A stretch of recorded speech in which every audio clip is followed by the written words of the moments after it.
On va voir comment valider le critère équation de réaction. Tout d'abord, on va écrire l'équation de la réaction. Avant ça, on doit identifier les couples d'oxydoréduction mis en jeu dans la réaction.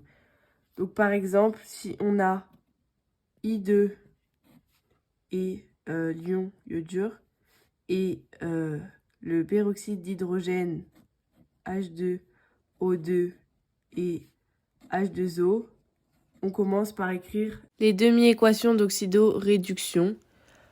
On a I2 plus 2 électrons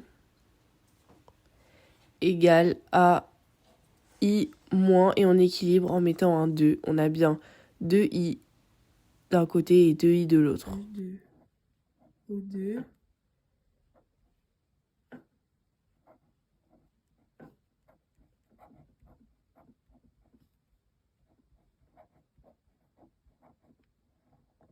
Donc voilà, on vérifie qu'on a bien équilibré.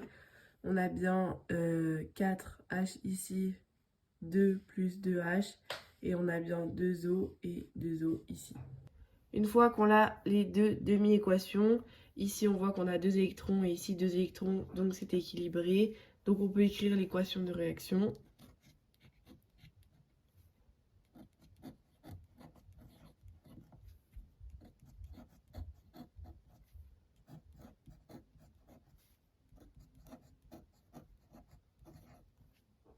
On a bien un réducteur et un oxydant, et ici un oxydant et un réducteur.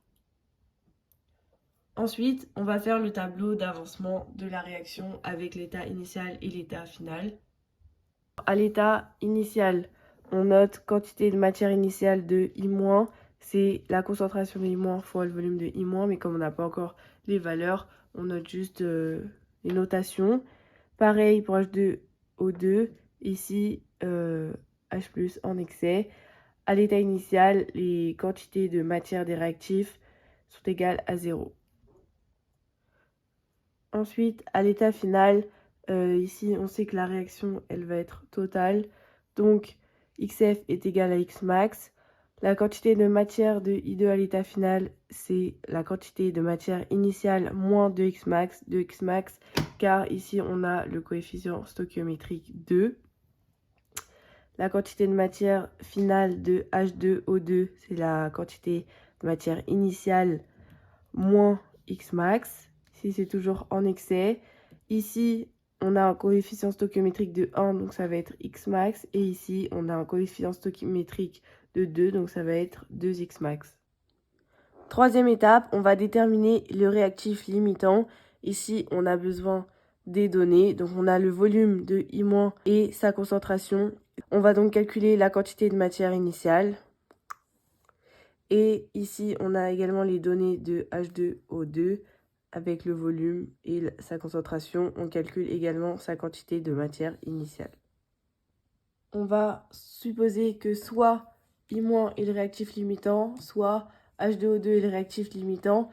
Pour ça, on va résoudre ces deux équations et on va comparer le résultat.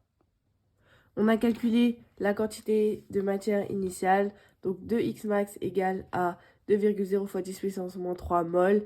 Xmax est égal à 1,0 fois 10 puissance moins 3 mol. Et ici, on avait aussi calculé la quantité de matière initiale. On se retrouve avec Xmax égale 1,8 fois 10 puissance moins 4 mol. On compare les deux résultats. On voit que 1,0 fois 10 puissance moins 3 mol supérieur à 1,8 fois 10 puissance moins 4 mol. Donc, on en déduit que H2O2 est le réactif limitant car inférieur à 1,0 fois 10 puissance moins 3 mol.